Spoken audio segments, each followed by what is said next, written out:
Biz gene dağlara döndük.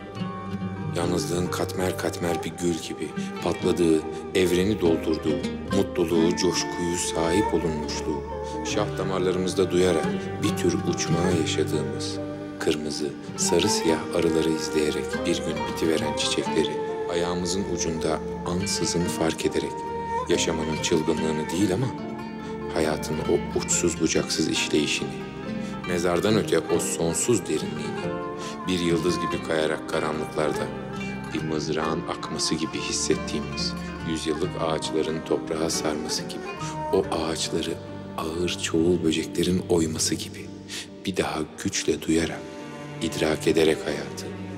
Sonra bir anda boşanan yağmur. Ey gök, ne kadar gürültün varsa içimize boşalt. Çünkü belli ancak ihtimal ki sen dindirirsin. Bir kurşunun ete saplanması gibi yüreğimize saplanan bu acı.